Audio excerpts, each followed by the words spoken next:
Hello friend, Radhe Radhe. कैसे हैं आप लोग? आई होप आप अच्छे होंगे। मैं भी अच्छी हूँ। तो आज मैंने सोचा कुछ यूनिक बनाया जाए, कुछ नया ट्राई किया जाए, क्योंकि युवान को बहुत चटपटा कुछ खाने का मन कर रहा था। तो युवान ने बोला, मम्मा मुझे बाहर से नाचो और चिप्स ला के दो। तो मैंने सोचा कि बाजार का पता नहीं, इस समय शॉप भी बंद रहती हैं दोपहर में हमारे इधर। तो अब युवान जिद कर रहे थे कि नहीं, मुझे नाचो ही खाने हैं। तो मैंने थोड़ा आइडिया लगाया और मैंने कहा चलो आज मैं तुम्हें घर पे नाचो बना के दिखाती हूँ। तो यहाँ मैंने सूजी ली है। सूजी बहुत पतली है, महीन वाली। आप यहाँ पे 1 कटोरी सूजी ले लीजिए। अगर आपकी मोटी है तो उसे मिक्सी जार में आप पीस लीजिए। और एक कढ़ाई लेंगे। अब हम उसमें अपनी जो सूजी है, जो रवा है, उसको हम 5 से 7 मिनट इसको रोस्ट करेंगे मीडियम आंच पे, मीडियम टू हाई पे। हम इसको जो है सिर्फ 5 मिनट के लिए ही रोस्ट करना है, हमें ज़्यादा नहीं करना है। इसका कलर चेंज नहीं होना चाहिए, जैसी ये है वैसी ही दिखनी चाहिए। बस इसका जो कच्चापन है ना, और जो मॉइस्चर है वो निकल जाना चाहिए। तो बस इतनी ही देर आपको इसको भूनना है कि इसका कलर चेंज ना हो। मीडियम टू हाई पे ही रखना, हो सके तो मीडियम ही रखना, हाई भी मत करना। तो ये 5 मिनट में बहुत जल्दी भुन जाती है। और एक आपको अलग सी फ्रेग्रेंस आने लगेगी जब ये भुनना स्टार्ट हो जाएगी ना। हाँ, तब आपको एक अलग सा आएगा। देखिए मैं आपको दिखा रही हूँ ना, मेरा कलर चेंज नहीं हुआ है सूजी का, बट ये पूरी तरह से यहाँ पे भुन चुकी है। अब देखिए मैं अब इसको एक प्लेट में निकाल रही हूँ। आपको बस इतना ही भूंजना है जितना मैंने भून के दिखाया है आपको। मेरी सूजी इसमें बिल्कुल भी कलर चेंज नहीं हुआ है, लेकिन ये पूरी तरह से रोस्ट हो चुकी है। अब हम क्या करेंगे, हम इसमें आगे का प्रोसेस करेंगे। इससे पहले हम 2 मिनट के लिए ठंडा होने रख देंगे, क्योंकि अभी ये गर्म है ना, इसीलिए। जब ये 1-2 मिनट ठंडे हो जाए, फिर तब तक हम क्या करेंगे, अपना कुछ डिफरेंट तरीका यूज़ करते हैं। हम लेंगे 2 आलू, जो हमें सामग्री चाहिए। अगर जितनी आप सूजी ले रही हैं उसी हिसाब से आप आलू ले लो। यहाँ मैंने 1 कप सूजी लिए है, और यहाँ पे मैंने 2 आलू लिए थे, बट मेरे को यहाँ थोड़ा आलू ज़्यादा लिया लग रहा था, तो मैंने एक ही आलू लिया था। तो आप जिस हिसाब की सूजी ले रहे हैं उसी हिसाब से आप जो है यहाँ पे आलू को लें। तो 1 कटोरी में 1 आलू काफ़ी हो जाता है। तो देखिए यहाँ बाउल में मैंने जो सूजी भून के रखी थी ना, उसको हम इसमें डालेंगे। उसमें डालेंगे हम 2 चम्मच के करीब यहाँ पे ऑयल डालेंगे। यहाँ पे रिफाइंड यूज़ कर रही हूँ मैं, आप सरसों का यूज़ मत करना, या आप ऑलिव ऑयल यूज़ कर सकते हैं। और यहाँ 1 छोटा चम्मच मैंने जो है नमक डाला है, सफ़ेद नमक है। मैं हमेशा जो है फरार में जो खाते हैं वो वाला रॉक सॉल्ट जिसे बोलते हैं, सेंधा नमक, वो यूज़ कर रही हूँ। फिर मैंने यहाँ पे डाला है जो आलू हमने ग्रेट करके रखा हुआ था उसको। क्या होगा, इनसे हमारा जो डो है ना वो बहुत अच्छा बनेगा। हमें इन सब चीज़ों को मिला के एक डो तैयार करना है बहुत अच्छा सा। देखिए, पानी की भी ज़रूरत कभी कभी नहीं पड़ती है अगर आपकी सूजी फाइन है तो।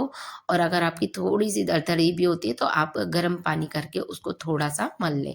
तो देखिए यहाँ मेरा डो तैयार हो गया। आप देख रहे हैं ना कितना बढ़िया, एकदम सॉफ्ट सा स्पंजी टाइप का मेरा ये जो डो तैयार हुआ है। आपको भी बिल्कुल इसी तरह का ही डो बनाना है, ना ज़्यादा टाइट और ना ज़्यादा ढीला। आप देख रहे हो ना मैंने जिस तरह का बनाया है, सिर्फ आपको इसी तरह बनाना है। और इसको हम 10 मिनट के लिए रेस्ट करने के लिए रख देंगे। देखिए 10 मिनट बाद मेरा डो देखिए आप, बिल्कुल एकदम परफेक्ट है। जैसा हमें डो चाहिए वैसा ये डो एकदम तैयार हो गया है। आप देख रहे हैं एकदम हाथों से एकदम स्पंज हो रहा है। इसी तरह का डो आप बनाइए। उसके हम क्या करेंगे, यहाँ पेड़े बना लेंगे। तो मैंने यहाँ पे 2 पेड़े बनाए हैं, आपके अनुसार जितने बन सके। आप चाहे तो छोटी लोई भी बेल सकते हैं, चाहे तो बड़ी भी बना सकते हैं। तो मैंने यहाँ पे 2 बनाई थी। तो हम इन्हें अब बेल लेंगे। अब यहाँ पे हम देखिए पतला पतला बेलेंगे, जितना पतला हम बना सकते हैं हम उतना पतला ही इसको बेलेंगे। और ये बहुत आसानी से बेल जाती है, क्योंकि हमने इसमें पतले पतले आप इनको बेलते जाइए। मैं देख रहे हैं आप मैं कैसे बेल रही हूँ, इसी तरह से आप बेलिए, क्योंकि इसे बेलने में आपको कोई भी प्रॉब्लम नहीं आएगी, ये बहुत आसानी से बेल जाती है।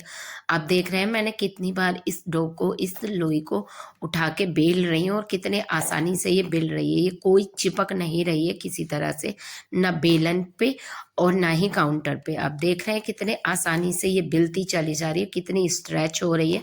इसी तरह का आप डो बनाएंगे तो ये बहुत आसानी से बिल जाती है। और जितना आप पतला इसको कर सकते हैं उतना पतला आप इसको रखिए। देखिए मेरी यहाँ पे ये कंप्लीट हो चुकी है। मैं अब यहाँ पे इसका, सॉरी थोड़े से लम्स बीच में रह गए थे इसलिए मेरे को दोबारा ये बेलनी पड़ रही है, वरना मेरी ये परफेक्ट है। आप देख रहे हैं कितनी ये पतली है, इतनी ही पतली आपको बनाना है। चलिए अब देखते हैं अब हम क्या करेंगे यहाँ पे। तो ये बिल के तैयार हो गई है। अब देखिए मेरे पास यहाँ पे एक ये ऐसा शेप है, आप चाहें तो कोई भी शेप के यहाँ पे आप काट सकते हैं ट्रायंगल में। तो मेरे पास ये शेपर है इसलिए मैं इस शेपर से ही काट रही हूँ। अगर आपके पास नहीं है तो मैं आपको दूसरा तरीका भी बताऊंगी कि आप किस तरह से ये ट्रायंगल काट सकते हैं। देखिए आपको, आप पूरी लोई को बेल लीजिए। उसके बाद आप क्या करेंगे कि पहले ये देखिए, ये शेपर से ये छोटे छोटे जो नाचो आते हैं ना पैकेट में, उस तरह के ये बन के तैयार हो गए, एकदम परफेक्ट शेप, छोटे छोटे छोटे छोटे से इससे बनते हैं। और आपके पास शेपर नहीं है कोई बात नहीं है, मैं आपको दोबारा से बता रही हूँ। आप इस तरह से लंबी लंबी, जैसे हम मटरी के लिए काटते हैं ना, थोड़ा सा चौड़ा काटना है हमें, इस तरह से काटिए। और नाइफ की सहायता से आप कभी एक साइड वर्टिकल फिर हॉरिजॉन्टल वाली तरह से, मतलब एक तरफ जिग जैग करके आप काटिए, आपको ट्रायंगल की शेप आराम से मिल जाएगी। देखिए मैं जैसे काट रही हूँ ना, आप इसी तरह से काटिए, आपको शेपर की जरूरत नहीं पड़ेगी। आप चाकू से भी ट्रायंगल परफेक्ट काट सकते हैं, क्योंकि नाचो हमेशा ट्रायंगल में आते हैं। तो बहुत मतलब ये एक यूनिक शेप लगती है और बहुत आसानी से भी बन जाती है बिना शेपर के, बिना सांचे के। तो इस तरह से आप काट लीजिए ट्रायंगल में। तो कुछ मैंने शेप से काटे थे और कुछ मैंने चाकू से काटे हैं, कि जिसके पास अगर शेप पर नहीं है वो कैसे ट्रायंगल बनाएगा। तो आप इस तरह से काट लीजिए, आपका ट्रायंगल एकदम परफेक्ट आएगा। ये देखिए मैं दिखा रही हूँ ना आपको शेप, एकदम सारी शेप आपको अलग आसानी से नजर आ रही है कि बिल्कुल इक्वल है। तीनों में तीन ट्रायंगल जो होते हैं, तीनों कॉर्नर आपको आसानी से बिल्कुल परफेक्ट दिखेंगे। दिख रहा है ना, यही साइज इस तरह से नाचो की शेप होती है ना, तो हम इसी तरह से बनाएंगे। चलिए यहाँ मैंने अपने सारे नाचो काट लिए हैं। अब हम इनको आगे का प्रोसेस करते हैं। अब मैं लूंगी एक कढ़ाई और उसमें मैंने लगाए यहाँ पे रिफाइंड ऑयल। आप चाहें तो ऑलिव ऑयल यूज भी कर सकते हैं। तो जैसे ही हल्का आपका गुनगुना हो जाए ऑयल, आप उनको मीडियम आंच पे फ्राई करिए, ज़्यादा तेज आंच मत रखिए। जैसे ही गर्म होना स्टार्ट होगा ऑयल, आप वैसे ही इसमें एकदम डाल दें और गैस को मीडियम छोड़ दें, फिर उसको आराम से पकने दें। तो ये आंच पे इन्हें पकाना है, हमें जल्दी नहीं करना है, क्योंकि अगर ये जल्दी करेंगे तो ये ऊपर से पक जाएंगे और अंदर से ये क्रंची नहीं होंगे, कच्चे भी रह जाएंगे और स्वाद भी नहीं आएगा उसी तरह का। तो आप इनको मीडियम आंच पे आराम से इनको पहले हल्का एक साइड इनको सुनहरा होने तक भूने, फिर आराम से जैसे ये हल्के से पक जाए तब हम चम्मच की सहायता से इसको उलट पुलट करके एक एक को सेकते रहें। याद रखिए हमें सारे ही एक ऊपर नीचे करके चलाने हैं, वरना ये एक तरफ सेकेंगे और एक तरफ नहीं सेकेंगे। तो देखिए मेरे हल्के से गोल्डन से कलर इनमें आने लग गया है, लेकिन मैंने गैस की जो फ्लेम है वो स्लो ही रखी है, ज़्यादा हाई नहीं की है, मीडियम टू स्लो ही रखी है, जिससे ये अंदर तक आराम से पक जाए। क्योंकि सूजी है, ऊपर से जल्दी हो जाती है, अंदर से फिर कच्ची रह जाती है। तो इसीलिए आप जो है मीडियम टू हाई ही रखें, ज़्यादा तेज ना रखें। देखिए आप दिख रहा है ना, हल्का हल्का सा इन पे गोल्डन सा कलर आना शुरू हो गया है। तो आप इसी तरह से इनको पकाएं, ज़्यादा तेज आंच पे ना पकने दें, जिससे क्या होगा, इनकी जो क्रंचनेस है ना वो बहुत बढ़िया आएगी, बहुत ही बढ़िया आएगी। देखो जैसे ही ये क्रंच होने लगेंगे ना, धीरे धीरे ये फूलने भी लगेंगे, कुछ नाचो। आपको दिख रहा है शायद, मैं ज़ूम कर नहीं पा रही हूँ, वरना मैं आपको एग्ज़ैक्ट दिखाऊँ कि कुछ नाचो इसमें से जो है ना हमारी ये शेप, वो थोड़ा-थोड़ा सा फूल रहे हैं। देखो ये मेरे आधे से ज़्यादा ये मेरे फ्राई हो चुके हैं, क्योंकि स्लो आँच पे थे, ज़्यादा तेज़ नहीं थे, इसलिए हाँ, ये थोड़ा-सा टाइम तो लेते हैं, लेकिन यकीन मानिए जब आप खाएँगे ना, तो बाज़ार वाले भी इनके आगे फ़ेल लगेंगे। आपके बच्चे दिन में 10 बार ये माँगेंगे और आपको बनाते हुए इतना अच्छा लगेगा, बाज़ार से ज़्यादा बढ़िया ये बन के तैयार होते हैं और बहुत अच्छा टेस्ट भी आता है। देखिए, मेरे यहाँ पे ऑलमोस्ट सारे सिक चुके हैं। देख रहा है कितना प्यारा हम इसे एक थाली में निकाल लेंगे। तो जो मेरे नाचो कुछ सिक चुके थे वो मैंने निकाल लिए और जो बचे हुए थे वो मैंने सेकने डाल दिए।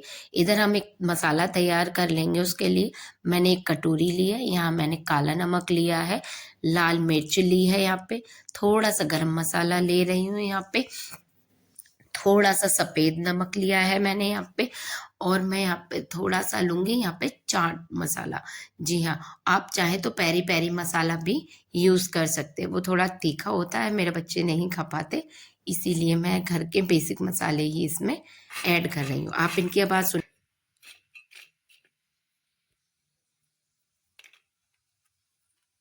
आवाज़ सुनी ना आपने, कितनी एकदम क्रंची वाली आवाज़ इनकी आ रही है, हिलाते ही इनकी एकदम आवाज़ आपको स्पष्ट सुनाई दे रही थी।